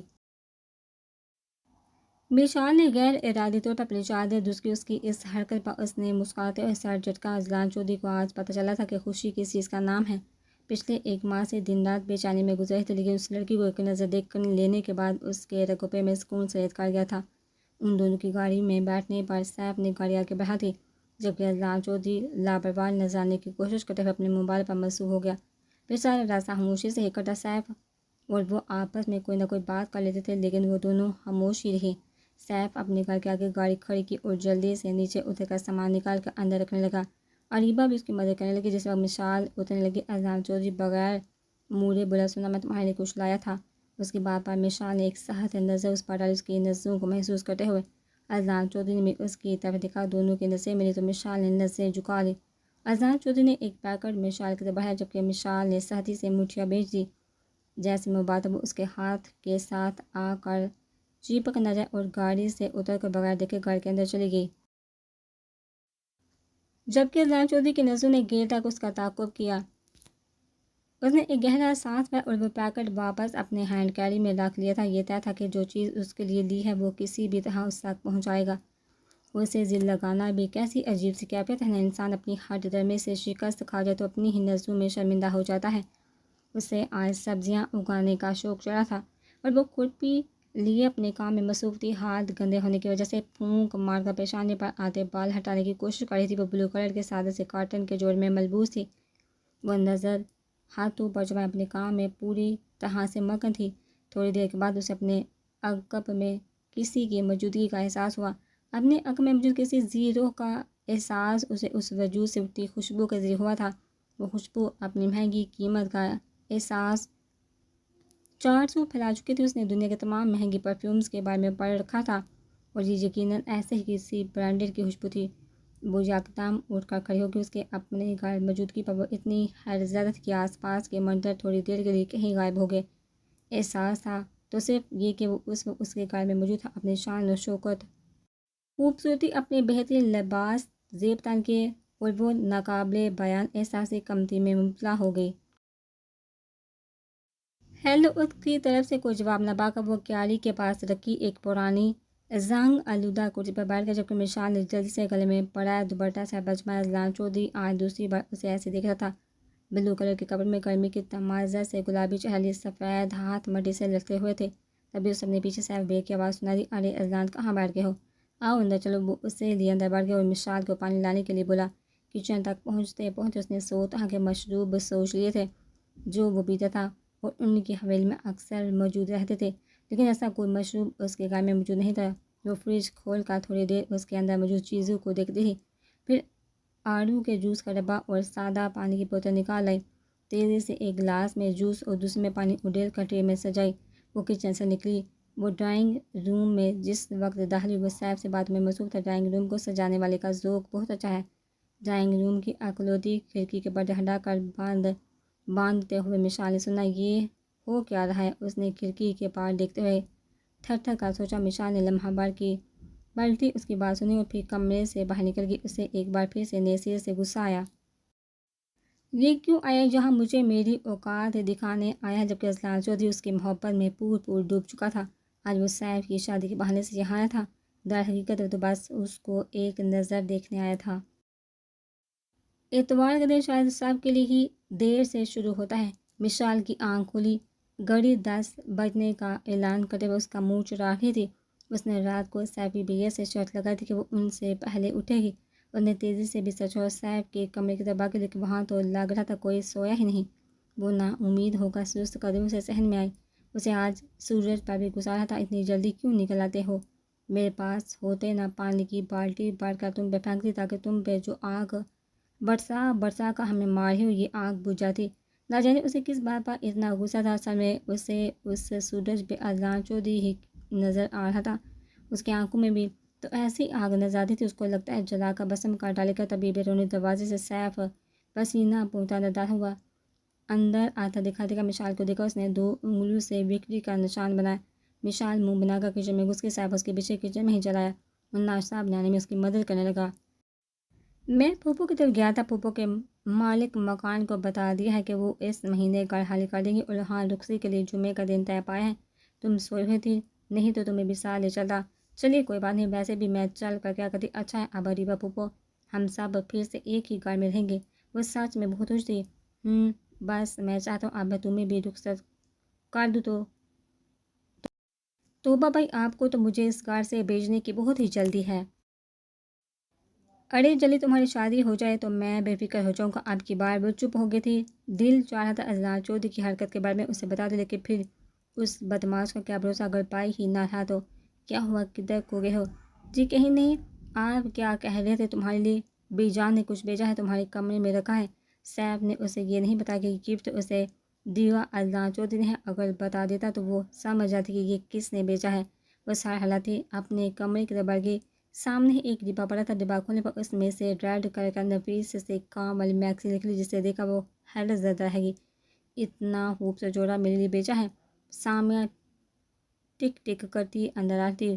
بعض اوقات بی جان کا دل کرتا تھا کہ سامیہ کی ساری سینڈلز کے نیچے کوئی نرم سا تلا لگوا دے، وہ جو ہر وقت ان کے دماغ میں ایک ٹک ٹک کا شور رہتا تھا۔ سامیہ ان سے پیار تو کرتی تھی، لیکن اسے یہ نہیں پتا ہوتا تھا کہ گھر کے کسی کونے میں بسے بزرگ کیا کرتے ہیں۔ سامیہ کے عجیب و غریب فیشن سے بھی بی جان کو سخت احساس ہوتا تھا۔ آج کل تو اس نے پھٹے پاؤنچوں والی شلوار پہننی شروع کر دی تھی۔ بی جان نے دیکھا تو کہے بنا ناراض، ارے پتر، اتنی بڑی گاڑی میں انسان بیٹھے پھٹے کپڑے پہنے۔ ان کی بات سامیہ کی ہنسی نکل گئی۔ بی جان یہ فیشن ہے؟ ان دونوں کی باتیں سنتا اذلان شاہ بظاہر اپنا موبائل میں گم تھا، لیکن ان کی باتیں سن کر اس کی آنکھوں میں شم سے ایک سراپا آیا۔ بلو کلر کے کاٹن کے سادہ سے شلوار قمیض میں ملبوس دوپٹے کو ایک سائڈ پر ڈالے، لمبے بالوں کی چوٹی میں سے نکلتی کچھ آوارہ لٹیں جو اس کے گالوں کو چھو رہی تھی اور کچھ آنکھوں کے آگے آ رہی تھی۔ ہاتھوں میں مٹی لگی ہونے کی وجہ سے پھونک مار کر پیچھے کرنے کی ناکام کوشش کر رہی تھی۔ جب بھی اسے دیکھتا تھا نیزے سے اس کے سراپے میں کھو جاتا تھا۔ اذلان، اذلان پتر، کافی بار بلانے پر بھی جب وہ نہ بولا تو بی جان نے اس کا کندھا ہلایا۔ جی بی جان، وہ تیزی سے بولا، میں بھی آج کل تمہارا دھیان کدھر رہتا ہے؟ کیا بی جان، میں نے تو کانوں میں ہینڈ فری لگائے ہوئے ہیں، اس لیے آواز نہیں آئی۔ اچھا بتا، اب اس کی شادی کب سے ہے؟ تیرے دوست کی کیا بلا سا نام ہے اس کا؟ بی جان، سیف۔ ہاں سیف کی، بہت اچھا بچہ ہے بی جان، عادت کے ساتھ، لیکن دل کی اتنی بری نہیں تھی بی جان۔ جی بی جان، کل ہے؟ تو جاؤ گے نا؟ جی، اس نے اسباب میں سر ہلایا۔ سامیہ کو بھی ساتھ لے جانا۔ اس سے پہلے کہ وہ اس کو لے جانے پر کوئی اعتراض کرتا، وہ پہلے ہی بول اٹھی، نہ بی جان، بالکل بھی نہیں، میں نے نہیں جانا ان گواروں کی شادی پہ۔ اس کی بات پر اذلان سر جھٹک کر باہر نکل گیا۔ ریڈ کلر کی میکسی میں ہم رنگ چوڑیاں پہنے، کانوں میں چھوٹے سے ٹاپ ڈالے، ہلکے سے میک اپ کے ساتھ وہ اب بالکل تیار تھی۔ گھر مہمانوں سے بڑا بڑا تھا، سیف ابھی تیار ہو کر نہیں آیا تھا۔ اس نے شاید آج پہلی بار لال جوڑا پہنا تھا۔ بھائی کی شادی کی خوشی ہی بہت تھی۔ بڑے سے صحن کے ایک کونے میں سٹیج بنایا گیا تھا، مردوں کے لیے الگ انتظام کیا گیا تھا، چونکہ نکاح تو پہلے ہو چکا تھا، تو بس ولیمہ ہی تھا، جس میں سب لوگوں کے سامنے ساتھ والے گھر سے اریبہ کو رخصت کروا کر اپنے گھر لے آئے تھے۔ اریبہ کے ددیال سے آئی اس کی دور پڑے کہ پھپھو کو مشال بہت پسند آئی۔ ان کا بیٹا ایک ہی بیٹا تھا اور بینک میں جاب کرتا تھا، انہیں معصوم سے مشال بہت پسند آئی۔ کھانے کا دور چلا تو ایک ہڑبونگ سی مرچ کی ہر بندہ دوسرے سے پہلے پہنچنا چاہتا تھا۔ اللہ اللہ کر سب کھانے کے بعد سب مہمان رخصت ہوئے۔ سیف کو لا کر اریبہ کے پاس بیٹھا کر اس نے تو باغ دوڑ میں شاید اریبہ کی ایک جھلک بھی نہیں دیکھی تھی۔ سیف جب آیا تو اس کے ساتھ اذلان چودھری بھی موجود تھا۔ وائٹ کلر کی قمیض شلوار پر کندھوں پر گرے چادر ڈالے وہ وجاہت کا پیکر لگ رہا تھا۔ وہی ریزیو سے طبیعت آ کر سامنے پڑے صوفے پر بیٹھ گیا اور موبائل پر بزی ہو کر وہ تو اب جاننا چاہتا تھا، لیکن اس دشمن جان کی ایک جھلک دیکھنا چاہتا تھا۔ تبھی اس کی نظر ایک طرف اٹھی تو پلٹنا ملکی لگتا تھا، یہ رنگ بس اسی کے لیے بنا ہے۔ دانی آنچل میں دمک تھی اس کی رنگت۔ آج اس نے بال کھلے چھوڑ رکھے تھے، سنہرے لمبے بال کمر پر بکھرے ہوئے تھے۔ وہ ہاتھ میں مٹھائی لیے سیف اور اریبہ کی طرف بڑھ گئی، جہاں سیف کے کچھ اور دوست اور اریبہ کے دوست ان سے چھیڑ چھاڑ کر رہی تھی۔ اللہ نے موبائل نکال کر اس کے حسین سراپے کو موبائل میں قید کر لیا اور اسٹیج کی طرف بڑھ گیا، جہاں اس نے سیف سے ملتے ہوئے اس سے اجازت چاہی۔ اسے دیکھا پاس کھڑے مشال نے غصے اور سب سے نگاہیں جھکا لی۔ سیف سے گلے ملتے اذلان شاہ کا بازو اس کے کندھے سے ٹکرایا، وہ جلدی سے پیچھے ہوئی تو سیف سے گلے لگے اذلان شاہ نے اپنی گہری نظر اس پر مرکوز کی تو مشال رخ موڑ کر کھڑی ہو گئی۔ جبکہ وہاں سے نکلتے اذلان چودھری نے آج فیصلہ کر لیا تھا کہ وہ آج گھر جا کر سامیہ سے شادی سے انکار کر دے گا۔ جو باتیں حویلی کے باہر گونجی تھیں، آج ان کی باز گشت اس وقت حویلی کی بیٹھک میں سنائی دے رہی تھی۔ اذلان چودھری حاکم علی کے سامنے بیٹھا ان کے طے کردہ رشتے سے انکار کر رہا تھا۔ رشتے سے انکار کی معقول وجہ بتاؤ۔ اذلان چودھری نے 2 انگلیوں سے پیشانی مسئلے میں مثال کو پسند کرتا ہوں۔ حاکم علی چودھری جواب تو پہلے سے ہی جانتے تھے، وہ پاسا سے سب معلوم کر چکے تھے، لیکن پھر بھی اس کی زبان سے سننا چاہتے تھے۔ تم جانتے ہو کیا کہہ رہے ہو؟ اب ہم اپنے گھروں میں کام کرنے والی کو اپنی بہو بنائیں گے؟ اذلان ہمارے گھروں کے مردوں کے دوسری عورتوں کے ساتھ راتیں گزارنا کوئی معیوب بات نہیں، اگر اتنی ہی اچھی لگتی ہے تو کوئی بات نہیں، کچھ راتوں کا مہمان بنا لو اس کو، لیکن شادی کے بارے میں سوچنا بھی مت۔ اذلان چودھری نے غصے سے مٹھیاں بھیج لی۔ اگر اس وقت اس کی جگہ کوئی اور یہ بات کرتا تو اذلان چودھری اسے گولیوں سے بون ڈالتا، لیکن پھر بھی وہ تحمل سے بولا، دادا جان اگر میں شادی کروں گا تو وہ مشال منصور ہوگی، وہ نہیں تو کوئی بھی نہیں۔ آپ سامیہ کے لیے کوئی اور رشتہ ڈھونڈ لیں۔ حاکم علی اپنے اس لاڈلے پوتے کو دیکھ رہے تھے جو انہیں اپنی جان سے بھی زیادہ عزیز تھا، لیکن اپنی عزت سے بڑھ کر نہیں۔ اذلان چودھری اپنی بات ختم کر کے جا چکا تھا۔ حاکم علی چودھری نے کچھ سوچتے ہوئے بادشاہ کو بولا، اسے کچھ ضروری ہدایت دے کر روانہ کر دیا۔ اذلان چودھری کو صبح سویرے اسلام آباد کے لیے نکلنا تھا۔ صاحب کو وہ ساتھ لے کے نہیں جا رہا تھا کیونکہ اس کی نئی شادی ہوئی تھی۔ وہ چاہتا تھا کہ وہ کچھ دن اپنے گھر پر اپنی بیوی کے ساتھ کچھ وقت گزار لے۔ یہی سوچتے ہوئے سونے کی کوشش کرنے لگا، لیکن کافی دیر کروٹ پہ کروٹ بدل کر تھا کر وہ اٹھ کر بیٹھ گیا۔ موبائل اٹھا کر گیلری میں دن کو لی کی تصویریں نکال کر دیکھنے لگا۔ وہ زوم کر کے اس کے ایک نقش کو اپنے اندر اتارنے لگا، لیکن اس کی آنکھوں کے پیاس پھر بھی ختم نہیں ہو رہی تھی۔ اذلان چودھری پورے 1 ماہ کے بعد گاؤں لوٹا تھا۔ اسی دوران اس نے سیف سے رابطہ کرنے کی بہت کوشش کی، لیکن اس کا نمبر مسلسل بند جا رہا تھا۔ اسے ابھی بھی فرصت نہیں دی، لیکن دل کے ہاتھوں مجبور ہو کر وہ صرف 1 دن کے لیے آیا تھا۔ گھر میں سب نے اس کا پرتپاک استقبال کیا، بہت خوشگوار ماحول میں کھانا کھایا گیا۔ حاکم علی کا رویہ بھی اس کے ساتھ نارمل ہی تھا، اسے ڈھونڈنے پر بھی کسی کے چہرے پر یا کسی کے رویے سے کوئی ناراضگی نظر نہیں آتی۔ بابا آج آ ہی گیا ہے تو کیوں نہ شادی کی تاریخ رکھ لی جائے؟ شجاع چودھری کی بات پر اس نے حاکم علی کی طرف دیکھا، لیکن وہ نظریں چرا گئے۔ شجاع بیٹا صبح بات کریں گے، ابھی فی الحال بچہ تھکا آیا ہے، اسے آرام کرنے دو۔ جاؤ بیٹا آرام کرو، صبح بات کرتے ہیں۔ کمرے میں آ کر اس نے دونوں ہاتھوں میں سر گرا لیا۔ وہ خود بھی نہیں جانتا تھا کہ یہ کیسی محبت ہے جس میں اس سے ایک پل کے لیے بھی سکون حاصل نہیں ہوتا۔ پچھلے 1 ماہ میں ایک رات بھی وہ سکون سے نہیں سو پایا، ساری رات سگریٹ پہ سگریٹ پھونکتا رہتا تھا۔ اس نے بہت سہل زندگی گزاری تھی۔ پڑھائی کے دوران بھی شہر میں ہر وقت اس کے گرد لڑکیوں کا ایک ہجوم ہوتا تھا۔ ایک تو پیسے کی فراوانی تھی، پھر کچھ رنگین مزاج طبیعت ساتھ میں چارمنگ پرسنالٹی، لڑکیاں خود ہی اس کی طرف کھینچتی چلی آتی تھی۔ اس نے کبھی سوچا بھی نہیں تھا گاؤں میں رہنے والی کسی عام سی لڑکی کے عشق میں وہ اس طرح سے گرفتار ہو جائے گا۔ صبح وہ نماز پڑھ کے نیچے آئے تو سب سو رہے تھے، وہ چپکے سے باہر نکل آیا۔ ابھی اندھیرا چھٹا نہیں تھا، وہ کھیتوں کی طرف نکل آیا۔ اسے ہمیشہ سے یہاں کا بہت سکون حاصل ہوتا تھا، یہاں کی خاموشی اسے بہت بڑی لگتی تھی۔ وہ کھیتوں سے ہوتا ہوا سیف کے گھر والے راستے کی طرف چل دیا۔ تقریباً 10 منٹ کی مسافت کے بعد وہ ان کے گھر کے باہر کھڑا تھا، لیکن دروازے پر لگا بڑا سا تالا اس کا منہ چرا رہا تھا۔ اس نے وہیں کھڑے کھڑے پاشا کو کال کے اسے جلدی سے وہاں پہنچنے کے لیے بولا، اور سوچنے لگا آہا یہ سب لوگ کہاں گئے، شاید اپنی پھوپھو کے گاؤں گئے ہوں۔ تبھی دور سے پاشا آتا دکھائی دیا۔ پاس آ کر اس نے مؤدب انداز میں سلام کیا۔ اذلان نے اس سے سیف کی بابت پوچھا تو جو کچھ اس نے بتایا۔ اذلان گہری سوچ میں ڈوب گیا۔ اس کے کہنے کے مطابق شادی کے دوسرے دن سکینہ پھوپھو کا انتقال ہو گیا تھا۔ ان کے تدفین کے لیے وہ لوگ ان کے گاؤں گئے تھے، پھر 1 ہفتے کے بعد واپس آئے اور رات کے پہر ہی یہاں سے چلے گئے تھے۔ اذلان گہری سوچ میں ڈوبا گھر لوٹ آیا۔ ناشتے کی میز پر سبھی لوگ موجود تھے، سامیہ اس کے برابر میں بیٹھی۔ اذلان سب کے چہرے پر ایک نظر دوڑائی۔ حاکم علی پر آ کر اس کی نظر رک گئی۔ چاچو آپ رات کو کچھ کہہ رہے تھے؟ حاکم علی کے چہرے پر نظریں گاڑی اس نے شجاع احمد سے سوال کیا۔ جی بیٹا میں کہہ رہا تھا تم آئے ہوئے ہو تو ہم کوئی تاریخ رکھ لیتے ہیں۔ کس کی تاریخ؟ میں سمجھا نہیں۔ انجان بن کر بولا، بیٹا تمہاری سامیہ کی شادی کی تاریخ۔ کیوں دادا جان آپ نے چاچو کو بتایا نہیں جو میں نے آپ سے کہا تھا؟ حاکم علی نے اپنی جگہ پر پہلو بدلا۔ کیا بابا جان؟ اذلان کس بارے میں کہہ رہا ہے؟ میں آپ کو بتاتا ہوں چاچو، آپ سامیہ کے لیے کوئی اور رشتہ ڈھونڈیں کیونکہ میں فی الحال شادی نہیں کرنا چاہتا۔ سامیہ کے ہاتھ سے چمچ پلیٹ میں گر گئی۔ پاس بیٹھی بیجا نے اذلان کا ہاتھ پکڑ لیا۔ زارا اور شجاع منہ کھولے حاکم علی کی طرف دیکھنے لگے، جبکہ اذلان اپنی بات مکمل کر کے نیپکن سے ہاتھ صاف کرتا ہوا جانے کے لیے اٹھ کھڑا ہوا، چلتا ہوں بیجا مجھے آج اسمبلی کے سیشن میں پہنچنا ہے۔ بیجا نے اس کی پیشانی چومی، جبکہ باقی سب کو لگ رہا تھا سانپ سونگھ گیا ہو۔ اسے اسلام آباد آئے پورے 6 ماہ گزر چکے تھے۔ اس نے اپنے کچھ خاص بندے سیف کی فیملی کو ڈھونڈنے پر مامور کیے ہوئے تھے، لیکن ابھی تک ان کا کچھ بھی پتہ نہیں چل رہا تھا۔ وہ جانتا تھا، حاکم علی جانتا کہ وہ لوگ کہاں ہیں، لیکن وہ خود ہی انہیں ڈھونڈنا چاہتا تھا۔ وہ نہیں چاہتا کہ حاکم علی کو اس بات کی بھی بھنک پڑے کہ وہ انہیں ڈھونڈ رہا ہے۔ اسے آج شدت سے ماں کی یاد آئی۔ اس نے اپنا والٹ کھول کر اس میں رکھی اپنی ماں کی واحد تصویر کو دیکھا، جو اس سے اپنے باپ کی اسٹڈی میں سے بہت عرصے پہلے ملی تھی۔ حویلی میں کسی کو بھی اس کی ماں کے بارے میں بات کرنے کی اجازت نہیں تھی۔ وہ بہت چھوٹا تھا جب ایک دن اپنی ماں کی بابت دریافت کرنے پر حاکم علی نے اس سے وعدہ لیا تھا کہ وہ اس کی ہر بات مانے گی، لیکن وہ کبھی اپنی زبان پر دوبارہ کبھی یہ سوال نہیں لائے گا، اور اس نے چپ سادھ لی تھی۔ حاکم علی اپنی زبان کے پکے نکلے۔ اس کی ہر بات کو بلا چونچ را مان لیا جاتا تھا۔ اسے بے شمار لاڑ پیار دیا گیا۔ حد سے زیادہ لاڑ پیار نے اسے خودسار، ضدی اور گھمنڈی بنا دیا۔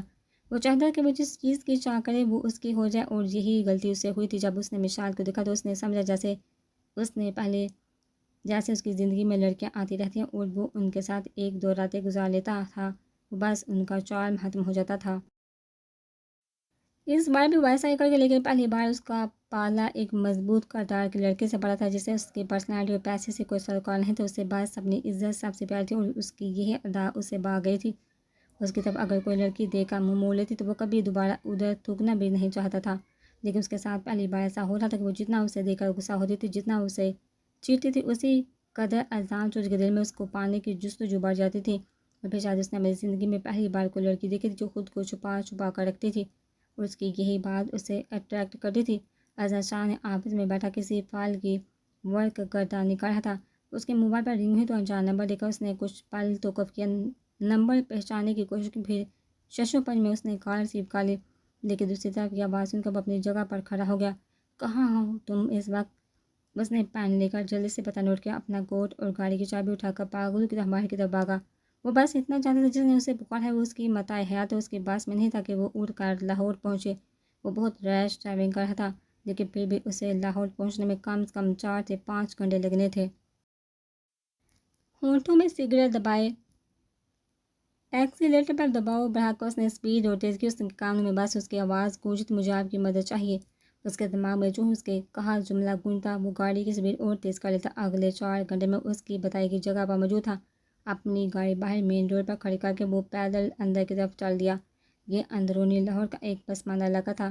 تنگ اور تاریک گلیوں سے گزر کر وہ ایک پرانے بسیدہ گھر کے سامنے رک گیا۔ دروازے پر دستک دیتے ہوئے اس کے ہاتھ کانپ رہے تھے۔ 2-3 بار دستک دینے کے بعد اندر سے ایک بوڑھی عورت باہر آئی۔ جی بیٹا، کس سے ملنا ہے؟ یہ سیف صاحب کا گھر ہے؟ جی ہاں، آپ کون؟ مجھے مشال سے ملنا ہے۔ عورت نے منہ پر ہاتھ رکھ کر سر سے پاؤں تک اس کا جائزہ لیا، اور اس کے لیے دروازہ کھولتے ہوئے اسے لیے ایک کمرے میں آگے۔ بیٹھو بیٹا، مشال اور معروف ابھی کہیں گئی ہوئی ہیں، تھوڑی دیر تک بس آتی ہوں گی۔ تم مشال کے شوہر ہو نا؟ ان کے بابا۔ اس نے چونک کر انہیں دیکھا اور اس بار میں سر ہلا دیا۔ تبھی باہر سے آوازیں آنا شروع کی، جیسے کوئی بحث کر رہا ہو۔ اذلان اپنا سارا دھیان موبائل میں مرکوز کیا تھا، لیکن آوازیں تیزی سے تیز تر ہوتی جا رہی تھی۔ اذلان جھنجھلا کر اپنی جگہ سے اٹھا اور کمرے میں موجود اکلوتے دروازے سے باہر نکلا۔ سامنے کا منظر دیکھ کر اس کے ہوش اڑ گئے، جہاں ایک لڑکی کے پیچھے چھپی بلیک عبایا میں ملبوس مشال تھی۔ جگ کے سامنے 4 آدمی صحن میں پڑی پلاسٹک کی کرسیوں میں براجمان تھے۔ ان میں سے ایک مولوی صاحب تھے، جبکہ ایک آدمی کھڑا اذلان کو اندر لانے والی خاتون سے بحث کر رہا تھا۔ ان لوگوں میں سے کسی کی نظر اذلان پر نہیں پڑتی، وہ خود ہی آگے بڑھا۔ جی کیا میں پوچھ سکتا ہوں کیا مسئلہ ہے؟ اسے دیکھ کر مشال کی جان میں جان آئی۔ جو آدمی بحث کر رہا تھا اس نے سوالیہ نظروں سے اس عورت کی طرف دیکھا۔ یہ کون ہے؟ جی ہاں، کیا کر ہے؟ یہ مشال کا جو ہے اسے لینے آئے ہیں۔ اس عورت کے بابا مشال کا دل کیا کہ زمین پھٹے اور وہ اس میں سما جائے۔ اذلان چودھری بہت اعتماد سے آگے بڑھا اور مشال کو اپنا سامان لانے کے لیے کہا۔ سب کے سامنے کھڑے لوگوں کو ایسا لگ رہا تھا جیسے سانپ سونگھ گیا ہو۔ تم تو MNA اذلان چودھری ہو نا؟ ان میں سے ایک آدمی اذلان کو دیکھتے ہوئے بولا۔ ہم کیسے یقین کر لیں کہ تمہاری بیوی ہے؟ یقین کرنا ہے تو کرو، نہیں تو تم لوگوں کی مرضی۔ تم اگر ثبوت نہیں دو گے تو ہم تمہیں اس لڑکی کو یہاں سے لے کر جانے نہیں دیں گے۔ اچھا تم روکو گے مجھے؟ اذلان نے اس کی طرف پیش قدمی کی، جبکہ وہ شخص الٹے قدموں دروازے کی طرف بڑھنے لگا۔ تم مجھے جانتے نہیں؟ وہ شخص ہکلاتے ہوئے بولا۔ اچھا کون ہو تم؟ ذرا مجھے بھی تو پتہ چلے، میں بہت الٹی کھوپڑی کا بندہ ہوں۔ تم لوگ اس لڑکی کے ساتھ اس سے پہلے جو کچھ بھی کر چکے ہو وہ کافی ہے، اب مزید مجھے یہاں نظر نہ آؤ تم لوگ۔ وہ شخص بڑبڑاتا ہوا وہاں سے چل دیا۔ اس کے پیچھے اس کے دوست و مولوی صاحب بھی نکل گئے۔ تبھی اپنے پیچھے کھٹکے کی آواز پر اذلان نے دیکھا تو بیگ لیے مشال کھڑی تھی۔ چلیے، اذلان کے پوچھنے پر اس نے سر اس پار میں ہلایا۔ اذلان نے آگے بڑھ کر اس عورت کا شکریہ ادا کیا۔ آپ نے اتنے دن اسے اپنے پاس رکھا، اس کی حفاظت کی۔ میں آپ کا یہ احسان کبھی نہیں چکا پاؤں گا۔ اس نے اس کے والٹ میں اس وقت جتنے پیسے تھے اس نے سارے نکال کر اس عورت کی مٹھی میں رکھ دیے۔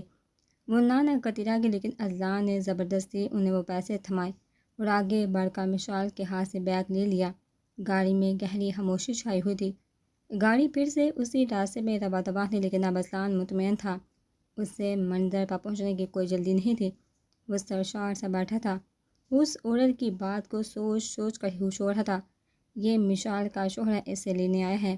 اس کے کانوں میں یہ باز گشت رس گول رہی تھی، جبکہ اس کے ساتھ بیٹھی مشال نے شرمندگی کے مارے سر اوپر نہیں اٹھایا جا رہا تھا۔ پلیز یہاں گاڑی ایک سر پر روکیے۔ کیوں؟ اذلان کی پیشانی پر بل پڑ کے مجھے ہاسپٹل جانا ہے۔ ہاسپٹل کے اس سے سوال کرنے کے ساتھ ہی اس نے گاڑی روک دی۔ وہ بھیا ہاسپٹل میں ہے، میں نے اس لیے آپ کو کال کر کے بلایا تھا۔ کون سے ہاسپٹل ہیں؟ کیا ہوا ہے اسے؟ اس نے گاڑی سٹارٹ کرتے ہوئے اس سے سوال کیا۔ آپ رہنے دیں، آپ کو تکلیف ہوگی، میں یہاں سے ٹیکسی لے لوں گی۔ اس کی بات سن کر اذلان کا دماغ کھول اٹھا۔ بتائیے کون سے ہاسپٹل میں ہیں وہ؟ آپ کا بھائی ہے تو میرا بھی دوست ہے وہ۔ اس نے غصے سے چبا چبا کر الفاظ ادا کیے۔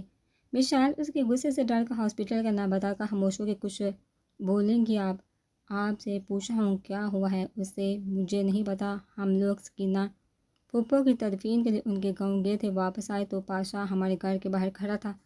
اس نے بھیا سے کچھ کہا اور پھر بھیا راتوں رات ہمیں لے کر گاؤں سے چلے آئے، لیکن راستے میں ہی ہمارا ایکسیڈنٹ ہو گیا۔ اس میں بھیا کی ایک ٹانگ اور بازو ٹوٹ گئی، جبکہ میں اور اریبہ محفوظ رہے تھے۔ اذلان نے اس کی بات سن کر خون بھیج لی۔ رونے کی وجہ سے اس کا جسم ہولے ہولے کانپ رہا تھا۔ اذلان نے اس کی طرف پانی کی بوتل بڑھائی جس سے وہ ایک ہی سانس میں بھیگے۔ تم جن کے گھر رہ رہی تھی یہ کون لوگ ہیں؟ یہ میری کالج کی دوست ہے، میں اور اریبہ باری باری بھیا کے پاس ہاسپٹل میں رہتے تھے۔ ایک دن اریبہ اور ایک دن میں، تو ہم رات کو اس کے گھر آ جاتے تھے۔ اور وہ آدمی کون تھا؟ وہ مارو کا کزن تھا۔ اس نے ایک دن مجھے مارو کے گھر سے نکلتے دیکھ لیا تو اس کے بعد پیچھے پڑ گیا۔ میں نے اس سے ہی تانگ آ کر آپ کو کال کی تھی، لیکن آج تو اس نے حد ہی کر دی، مولوی صاحب کو لے کر آ گیا۔ اگر آپ نہ آتے تو نہ جانے میرا کیا ہوتا۔ اس نے جوجریلی ہاسپٹل میں اسے آتا دیکھ کر سیف کی آنکھوں میں خوف سا لہرا گیا۔ اس نے اٹھنے کی کوشش کی، لیکن اذلان نے اسے سہارا دے کر واپس لوٹا دیا۔ کیسے بے وفا ہو یار، جانتے ہو میں تمہیں کتنی کالز کی، لیکن تمہارا نمبر مسلسل بند جا رہا تھا۔ میرا موبائل گم ہو گیا ہے۔ تبھی ڈاکٹر راؤنڈ پر آئے اور چیک اپ کے بعد سیف کو ڈسچارج کر دیا گیا۔ اس کے ڈسچارج کی بات سن کر اریبہ اور مشال دونوں پریشان ہو گئے۔ جو جمع پونجی تھی وہ ہاسپٹل میں خرچ ہو گئی۔ گاؤں وہ لوگ جا نہیں سکتے تھے۔ سیف نے سختی سے منع کیا تھا کہ وہاں ہماری جانوں کو خطرہ ہے، اس لیے وہاں کے بارے میں تو سوچیے بھی مت۔ اذلان کسی سے موبائل پر بات کرتا ہوا باہر نکل گیا۔ اریبہ اور مشال نے پریشانی سے رونا شروع کر دیا۔ پھر سیف کی آواز سنا دی، اریبہ تمہارے گھر چلتے؟ ہاں کیوں نہیں؟ میرا نہیں، وہ آپ کا بھی گھر ہے۔ اس کی بات کے جواب میں وہ کچھ نہیں بولا، بس خاموش نظروں سے اسے دیکھنے لگا۔ تبھی اذلان کی واپسی ہوئی۔ تم لوگوں نے سامان باندھ لیا؟ جی آپ جائیے، ہم لوگ چلے جائیں گے۔ اذلان نے گاڑی کی چابی مشال کی طرف بڑھائی۔ تم اور بھابھی جا کر گاڑی میں بیٹھو، میں سیف کو لے کر آتا ہوں۔ لیکن کچھ نہیں، جتنا بولا ہے اتنا کرو۔ مشال نے سیف کی طرف دیکھا تو اس نے آنکھ کے اشارے سے جانے کے لیے کہا، اور وہ اس وقت 2 کمروں کے فلیٹ میں موجود تھے۔ سجا سنورا ہر طرح کے فرنیچر سے راستہ، چھوٹا سا فلیٹ بہت خوبصورت تھا۔ سیف کو کمرے میں چھوڑ کر بچانے کے لیے مڑا تو سیف نے اس کا ہاتھ پکڑ لیا۔ مجھے تم سے کچھ بات کرنی ہے۔ بولو، میں سنا تم یہ سب کیوں کر رہے ہو؟ کیونکہ تم میرے دوست ہو اور تم نے میرے ہر اچھے برے وقت میں میرا ساتھ دیا، تو پھر بولو، رک کیوں گئے؟ سیف بولو، بڑے چودھری مشال کو کیوں مارنا چاہتے ہیں؟ یہ تم سے کس نے کہا؟ انہوں نے پاشا کو کہا تھا کہ وہ مشال کو ختم کر دے۔ اذلان نے غصے سے مٹھیاں بھینچی اور گھر میں چکر کاٹنے لگا، اور پھر تیزی سے کمرے سے نکل کر ساتھ والے کمرے میں گیا جو کہ اس کے زیر استعمال تھا۔ یہ فلیٹ اس نے اپنی پڑھائی کے دوران لیا تھا، اور پھر اس کے بعد بھی جب کبھی لاہور آنا ہوتا وہ ہوٹل کی بجائے یہی رکتا تھا۔ اس نے الماری میں سے فلیٹ کے پیپر نکالے اور اپنے وکیل کو کال کرنے لگا۔ تبھی واش روم کا دروازہ کھلا اور مشال شاور لے کر باہر نکلی۔ اسے کمرے میں دیکھ کر دروازے میں ہی رکی۔ اس کے بالوں سے گرتے پانی کی بوندیں اس کے چہرے کو بھگو رہی تھی۔ گلے میں بڑا دوپٹہ ایک سائڈ کو ڈل گیا تھا۔ اذلان ایک ڈانس کی کیفے میں چلتا ہوا اس کے قریب آیا۔ مشال نے اس کی نظر سے گھبرا کر جلدی سے دوپٹہ ٹھیک کیا۔ سوری، مجھے نہیں پتا تھا یہ آپ کا کمرہ ہے۔ اس کمرے میں آنے کا حق صرف تمہیں ہی تو ہے۔ یہ کہہ کر وہ کمرے سے نکل گیا۔ پھر نہ جانے دنوں کے درمیان دونوں کے درمیان کیا بات ہوئی اور سیف نے مشال سے پوچھے بغیر اس کا نکاح کرنے کا فیصلہ کر لیا۔ اسی شام کو اذلان چند گواہوں اور نکاحوں کے ہمراہ چلے آیا۔ اسے ایک بیگ اریبہ کی طرف بڑھایا جس میں مشال کا ڈریس تھا۔ تھوڑی دیر کے بعد اریبہ نے مشال کو لا کر سیف کے پاس بیڈ پر بٹھا دیا۔ مشال کو یقین نہیں آیا تھا کہ اس کا بھائی اس کے ساتھ ایسے بھی کر سکتا ہے۔ وہ ایسے شخص سے کیسے شادی کر سکتے جس کی نظر میں اردو کی عزت دو کوڑے کی تھی۔ اسے ابھی بھی اس کی وہ نظریں یاد تھی جن میں حیوانیت تھی۔ تب بھی مولوی صاحب کی آواز گونجی، مشال مسعود مسعود احمد آپ کا نکاح اذلان چودھری سکندر چودھری حق مہر سکہ راج الوقت ₹1,00,000 مقرر کیا جاتا ہے، آپ کو قبول ہے؟ اذلان چودھری کا ہارٹ زور سماعت بن گیا۔ اس سے ڈر تھا کہ وہ انکار کر دے گی۔ 1 2 3 گھڑی کی سوئیوں کے ٹک ٹک کے ساتھ خاموشی کا دورانیہ طویل ہونے لگا اور ایک پل کے لیے اذلان کی دھڑکن بھی رک گئی تھی۔ اس کا دل گھڑی کی سوئیوں کے ساتھ دھڑک رہا تھا۔ اس نے سفید رنگ کے نفیس سے جوڑے میں ملبوس مشال کے جھکے سر پر ایک نظر ڈالی اور اپنی جگہ سے کھڑا ہو گیا۔ قبول ہے کہ ہلکی سی آواز اس کے کانوں سے ٹکرائی تو اسے اپنی سماعت پر یقین نہیں آیا۔ مولوی صاحب نے دوبارہ سے وہی الفاظ دہرائے تو اب کی بار واضح سنائی دیا، قبول ہے۔ سائن کے لیے نکاح نامہ اس کے آگے رکھا گیا تو تھوڑی سی جھجک کے بعد اس نے سائن کر دیے۔ اذلان نے اس کے ہاتھ سے پین لینا چاہی تو اس نے اس کے ہاتھ میں دینے کے بجائے ٹیبل پر رکھ دی۔ مولوی صاحب کے نکلتے مشال صاحب کے کندھے پر سر رکھ کر رونا شروع کر دیا۔ اذلان مولوی صاحب اور گواہوں کو رخصت کر کے لوٹا تو وہ اس کی آواز پر سیدھی ہو کر بیٹھ گئی۔ اسے دیکھا اس نے اپنے دوپٹے کا ایک کونا اپنے چہرے کے آگے کر لیا۔ ایک جاندار مسکراہٹ نے اذلان کے ہونٹوں کے کنارے کو چھوا جسے اس نے جلدی سے چھپا لیا۔ آپ ہمیں اجازت ہے صاحب، مجھے جلد از جلد نکلنا ہوگا۔ مشال اگر رہنا چاہے تو رہ سکتی ہے۔ ہاں میں بھیا آپ کے پاس ہی رکوں گی۔ اس کی بات سن کر وہ جلدی سے بولی اور سیف سے پہلے ہی بول اٹھی اور تبھی اسے چہرہ چھپانا یاد نہ تھا۔ آنکھیں پڑے اسے ہی دیکھ رہی جیسے کہہ رہی ہو جاتے کیوں نہیں، جبکہ اذلان تو کہہ کر پچھتایا تھا۔ اس کے چہرے پر نظر پڑتے اس کا دل کیا اب بھی اسے وہاں سے اٹھا کر لے جائے۔ ساتھ اس بیوقوف پر غصہ بھی آیا، کیسے کہہ رہی ہے نہیں رہوں گی، ایک بار میرے ساتھ چلو، دوبارہ کبھی ایسا نہیں کرو گی۔ نہیں اذلان یہ تمہارے ساتھ ہی جائے گی۔ سیف کی بات سن کر اذلان نے نکیوں سے مشال کی طرف دیکھا جس کا چہرہ اتر گیا تھا۔ گاڑی میں اس وقت گہری خاموشی تھی۔ وہ رخ موڑے دروازے کے ساتھ چپکی بیٹھی تھی جبکہ اذلان ڈرائیو کرتے ہوئے گاہے بگاہے ایک نظر اس پر بھی ڈال دیتا۔ تھوڑی دیر گزری تھی، اس نے دیکھا اس کی گردن ایک طرف کو ڈلک گئی تھی۔ نہ جانے کتنی راتوں کا رت جگہ تھا جو گاڑی میں بیٹھتے ہی ساتھ ہی سو گئی۔ اذلان نے گاڑی کی سیٹ لمبی کی تو ایک ہاتھ سے اس کے سر کو سہارا دیا۔ اسے سیٹ پر لٹا کر وہ سیدھا ہوا تو نظر اس کی گردن پر موجود تل پر گئی۔ اس کا دل بے ایمان ہوا۔ دل سے ہوتی ہوئی نظر اس کی کلائیوں میں موجود سرخ چوڑیوں پر گئی۔ اس کے ہاتھ کو ایک ہاتھ سے اپنی گرفت میں لیتے ہوئے اس نے گاڑی آگے بڑھائی۔ اس کی جس وقت آنکھ کھلی اس نے خود کو گرم نرم بستر پر پایا۔ تھوڑی دیر اپنے ارد گرد دیکھتے ہوئے پہچاننے کی کوشش کی وہ اس وقت کہاں ہے۔ سب کچھ یاد آنے پر وہ سر کو دونوں ہاتھوں میں تھام کر بیٹھ گئی۔ اس کا سر بہت بھاری ہو رہا تھا۔ اس نے سر اٹھا کر دیکھا تو بھاری اور دبیز پردوں کی وجہ سے پتہ نہیں چل رہا تھا کہ رات ہے یا دن۔ اس نے کمرے کا جائزہ لیا جو قیمتی فرنیچر سے آراستہ تھا۔ ہر چیز بہت سلیقے سے رکھی ہوئی تھی۔ وہ بیڈ سے اتر کر باہر آئی تو یہ کسی گھر کی بالائی منزل سے سیدھے ہاتھ سے سیڑھیاں نیچے کی طرف جاتی دکھائی دی۔ وہ سیڑھیوں سے نیچے آئی تو آگے لیونگ روم تھا۔ سامنے ٹی وی چل رہا تھا جس پر کوئی نیوز اینکر زور و شور سے اپنے سامنے موجود مہمانوں سے بحث و مباحث میں مصروف تھا۔ وہ حیران کن تھی کہ نہ جانے اذلان کہاں ہے اور وہ یہاں کیسے آئی، یہ کس کا گھر ہے۔ تبھی ایک طرف سے اذلان ہاتھ میں کافی کپ تھامے آیا اور بت بنی کھڑی مشال کو دیکھ کر اس کے ہونٹوں پر مسکراہٹ دوڑ گئی۔ تم جاگے ہو؟ وہ جو پہلے ہی ڈری ہوئی تھی اپنی پشت پر اس کی آواز سن کر ہڑبڑا کر پیچھے ہوئی اور پیچھے لگے دیوار گرد آئینے سے جا ٹکرائی۔ اذلان نے اپنے ہاتھ میں موجود کپ اس کی طرف بڑھایا جسے اس نے جلدی سے تھام لیا۔ اسے اس کی بہت طلب ہو رہی تھی۔ اذلان واپس مڑ گیا جبکہ وہ چلتی ہوئی جا کر عین ٹی وی کے آگے بیٹھ گئی۔ وہ خالی دماغ کے ساتھ ٹی وی دیکھ رہی تھی۔ اذلان اپنا کپ اٹھا اس کے برابر کر بیٹھ گیا لیکن اس نے دیکھا وہ دماغی طور پر حاضر نہیں تھی۔ اس نے اس کے سامنے چوٹ کی بجائے تو اس نے اپنی آنکھیں اذلان کی ڈارک براؤن آنکھوں سے ٹکرائی تو اس کی آنکھوں میں لو دیتے جذبات سے مشال نے نظریں چرا لی جبکہ اذلان چاہ کر بھی ایک پل کے لیے اپنی نگاہیں اس پر سے نہیں ہٹا پایا تھا۔ گہری خاموشی اور اس کی نگاہوں سے گھبرا کر اس نے ٹائم پوچھا۔ اذلان اس کی بے وقوفی پر مسکرا دیا۔ وہ جو پورے دماغ سے ٹی وی دیکھ رہی تھی اسے سامنے موجود وقت نظر نہیں آ رہا تھا۔ اسے بھی شاید احساس ہو گیا تھا اس لیے دوبارہ سوال نہیں کیا۔ رات کے 10 بجے تھے، مجھے اریبہ سے بات کرنی ہے۔ اذلان نے نمبر ڈال کر کے موبائل اس کی طرف بڑھایا دیا، جبکہ موبائل تھامے اوبر کمرے میں چلی۔ ہیلو مشال، کیسی؟ اس کی آواز سن کر مشال کا دل بڑھ آیا، لیکن کنٹرول کرتے ہوئے بولی، ٹھیک ہوں، تم کیسی ہو؟ بھیا کیسے ہے؟ ٹھیک ہے، پلیز بھیا سے بات کروا دو۔ بیشی وہ ابھی سو رہے ہیں؟ اچھا چلو میں صبح کو بات کر لوں گی۔ بیشی تم ٹھیک ہو نا؟ اذلان بہت اچھا ہے، اس نے ہماری بہت مدد کی، وہ نہ ہوتا تو ہم کہاں جاتے۔ ہم صحیح کہہ رہی ہوں، میں نے بھی اسی لیے اس سے شادی کر لی، نہیں تو میں مر کر بھی اہل شر سے کبھی بھی شادی نہ کرتی۔ اسے کھانے کے لیے بلانے اندر آ رہے اذلان کے قدم اس کی بات پر وہیں رکے۔ لیکن کیوں بیشی؟ وہ تو بہت ہینڈسم ہے، اتنے بڑے گھر کا بیٹا ہے، تمہارے بھیا کا بہت اچھا دوست ہے، ایسے کیوں کہہ رہی ہو؟ ان پڑھ جاہل گوار ہے، وہاں گاؤں میں بھی ہر وقت ہاتھ میں بندوق اٹھائے کسی کی جان کا دشمن ہی بنا ہوتا تھا۔ بیشی وہ رکن پارلیمنٹ ہے، ہاں تو وہاں جانے کی ساری خصوصیات ہیں نا، اس میں تم اب زیادتی کر رہی ہو مشال۔ عریبہ کی اس کی وکالت سے تنگ آ کر اس نے فون ہی کٹ کر دیا، جب دروازے کے پاس کھڑے اذلان نے غصہ ضبط کرتے ہوئے مٹھیاں بھینچ لی۔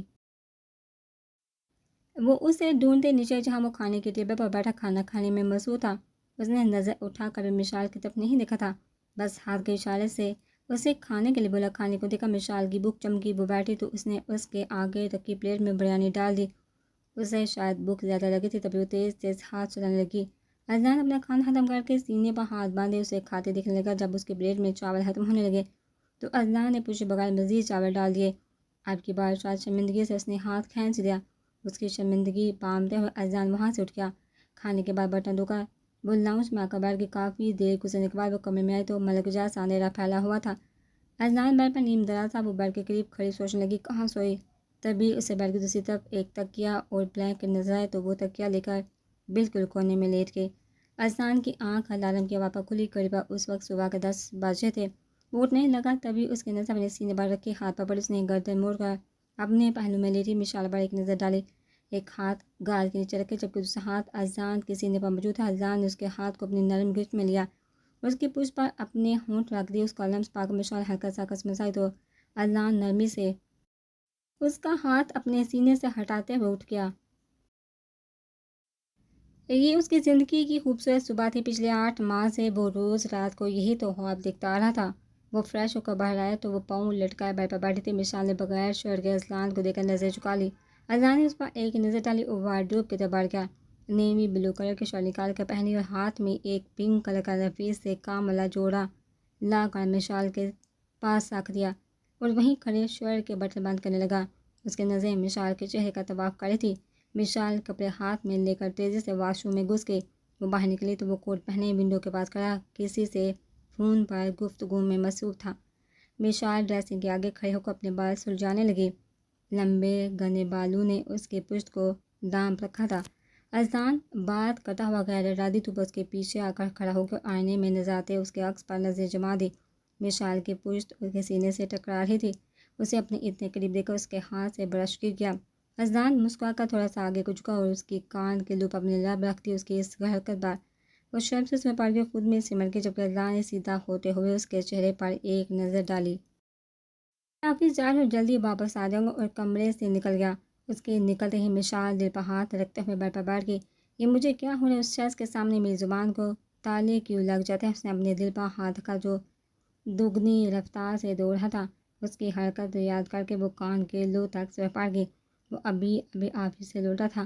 اس کا آج آخری دن تھا آفس میں، کیونکہ یہ حکومت اپنی مدت پوری کر چکی تھی اور اب نئی الیکشن ہونے تھے۔ وہ آنکھیں مندے صوفے کی پشت پر سر ٹکا بیٹھا تھا۔ اسے اپنے قریب آہٹ محسوس ہوئی تو اس نے جھٹ سے آنکھیں کھولی۔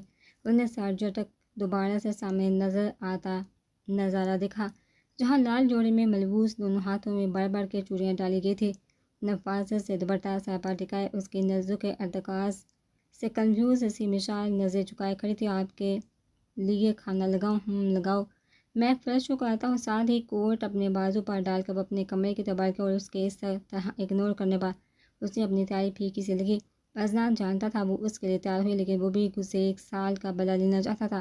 اس نے بھی اذلان کو بہت ستایا تھا، کئی دن تو وہ اس سے بات ہی نہیں کرتی تھی، لیکن پھر اس کی توجہ اور محبت نے آہستہ آہستہ کو دل میں اذلان نے جگہ حاصل کر لی۔ سیف بھی اب بالکل ٹھیک تھا۔ اس نے اذلان کا فلیٹ چھوڑ دیا تھا اور لاہور میں ہی 1-2 کمروں کا گھر کرائے پر لے لیا تھا۔ اس کی چال میں ہلکی سی لڑکھڑاہٹ آ گئی تھی، لیکن وہ اپنے پاؤں پر کھڑا ہو گیا تھا۔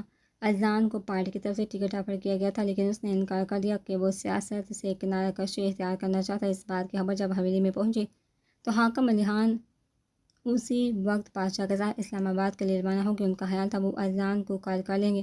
وہ اس کے سیاست میں ہونے سے بہت سے مفادات حاصل کرنا چاہتے تھے، لیکن وہ یہ نہیں جانتے تھے کہ وہ اب پہلی والا اذان نہیں رہا تھا۔ اس نے سوچ لیا تھا کہ وہ لوگوں کی خدمت جاری رکھے گا، لیکن اپنے طریقے سے۔ وہ صبح سویرے اٹھ جاتا، مشال کی صبح لیٹ ہوتی تھی، وہ نماز پڑھ کر سو جاتی تھی۔ اس وقت بھی وہ لان میں بیٹھا اخبار کی ورق گردانی کرتا تھا۔ Brigade Lahore black Mercedes grudge میں آ کر رکی۔ گاڑی کو پہچانتے ہی وہ استقبال کے لیے اٹھ کھڑا ہوا۔ حاکم علی خان نے بہت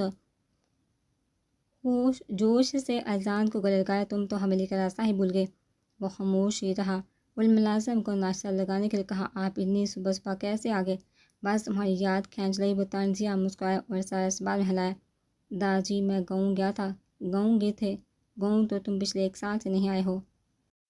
اس نے اپنی گہری بری آنکھیں حاکم علی کے چہرے پر گاڑ دی۔ داجی میں گیا تھا اور راستے میں مجھے دین محمد ملا تھا، زخمی حالت میں۔ آپ جانتے ہیں نا دین محمد کو؟ حاکم علی کے چہرے پر ایک سایہ سا آ کر لہرا گیا۔ وہ تمہیں کہاں ملا؟ وہ تو آپ کی قید میں تھا، تو وہ مجھے کیسے مل گیا؟ بس قدرت کے قانون سے وہ اس قید سے بھاگ نکلا اور میری گاڑی سے ٹکرا گیا۔ اسے دیکھ کر میری آنکھوں میں بچپن کا ایک دھندلا سا عکس لہرا گیا،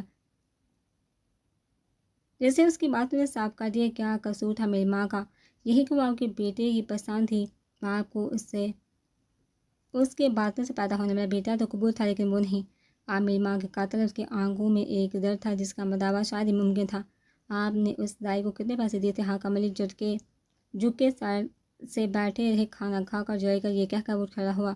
جاتے جاتے واپس پلٹا، آپ کو ایک بات تو بتانا بھول ہی گیا، میں نے شادی کر ہے مشال منصور سے، میرے ماموں کی بیٹی دین محمد کی پوتی سے۔ تاریخ پھر سے دہرائی گئی ہے، لیکن اس بار آپ کے سامنے سکندر حاکم علی نہیں بلکہ اذان سکندر چودھری، اور میں اپنی فیملی کی حفاظت کرنا جانتا ہوں۔ اور ہاں، میں آپ کے ساتھ ہی رہا ہوں، آپ کے ہر اگلے قدم پر میری نظر ہوگی۔ لیکن سب کے باوجود مجھے آپ کی عزت بہت بڑی ہے۔ میں اپنی بیوی کو نہیں بتا سکا میرا اس سے کوئی اور رشتہ بھی ہے۔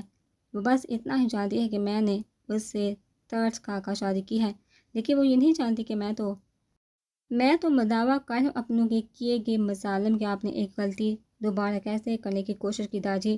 آپ نے اس لڑکی کو بھی مارنا چاہا جو میری زندگی ہے، یہ کہہ کر وہ رکن ہے اور اندر کی طرف بڑھ گئے، جبکہ ونڈو میں کھڑی یہ سب سنتے مشال نے اپنا ہاتھ دل پہ رکھ لیا۔